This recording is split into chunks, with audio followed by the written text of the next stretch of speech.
condivido le cose che sono state dette e credo che ogni sentimento di scuramento, delusione, conforto non ci deve far dimenticare che noi non siamo la ruota di scorta dello Stato, noi siamo le istituzioni elette dal territorio, tra l'altro direttamente elette dal territorio, che hanno una precisa delega e devono rispondere di quello che hanno impostato nel programma elettorale e poi nell'azione artistica. Chiarito questo perché ci sentiamo con queste fasce tricolori sempre più impotenti e soggetti deboli, mentre dobbiamo dimenticare che un ruolo nell'organizzazione dello Stato non ce l'abbiamo. È stata una scelta giusta fare questo incontro dei sindaci della provincia con i parlamentari per arrivare concretamente a suggerire, impostare gli emendamenti che devono andare nella sede unica che può risolvere il problema, diciamo, del raddrizzamento della manovra, che è il Parlamento. Speriamo che anche le altre province, anzi ci auguriamo che questa nostra iniziativa sia propedeutica ad altre province del Veneto o per fare un'iniziativa regionale in tutti i sindaci. Le regioni si sono mosse, hanno portato le loro motivazioni al governo, lo dobbiamo fare anche noi con forza. La manovra peggiora le condizioni che avevamo già. Sbaglio, sono almeno 3 anni che parliamo di appesantimento, patto di stabilità, difficoltà. Ci sono degli elementi negativi che incidono su quella situazione già pesante ed è un taglio, una riduzione dei trasferimenti in maniera lineare, cioè indiscriminato, che io leggo come un segnale che ci allontana dal federalismo, non è che ci avvicina a quell'idea federale di autonomia fiscale e finanziaria dei comuni.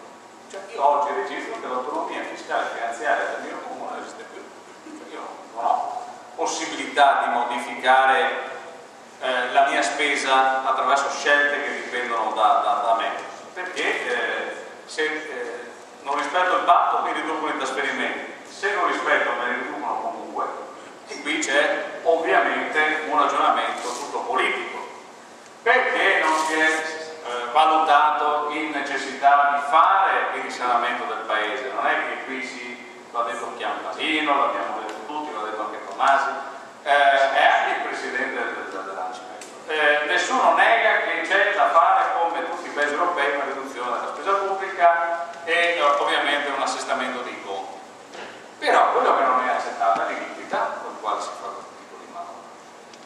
E parto da questo punto, cioè l'occasione per risanare i conti doveva partire dall'inserimento di alcuni criteri che sono stati detti: ai virtuosi un premio, ai viziosi una penalizzazione. Ce l'hanno insegnato a scuola, insomma, fa benissimo.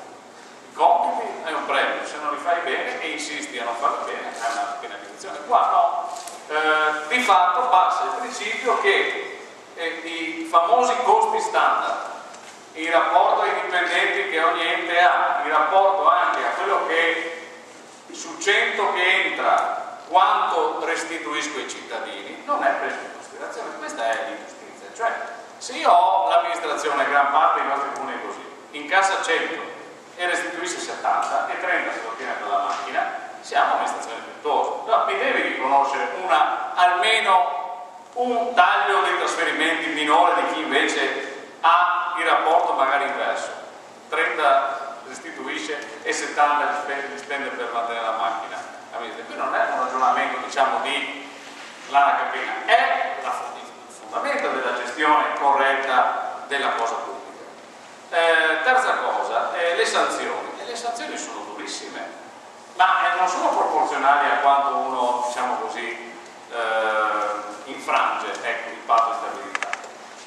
E poi è principalmente il problema della distribuzione delle risorse in questo paese, perché adesso abbiamo il taglio dei trasferimenti ai comuni, ma poi arriveranno, anzi sono già arrivate, le riduzioni dei trasferimenti sulla sanità, e anche questi sono servizi che poi direttamente eroga anche il comune, perché sul socio sanitario abbiamo delle competenze che lo Stato ci ha dato sta questione del personale, non posso rimpiazzare il turnover, e poi anche questa cosa delle società che le dobbiamo chiudere anche se sono società che magari portano dei benefici ai comuni. È una società. Allora, quando diciamo accanimento vuol dire che non c'è una logica di fare quelle azioni che devono sì ridurre il debito pubblico, ma quelle che non incidono sul debito pubblico lasciamo che i comuni abbiano la libertà di esercitare.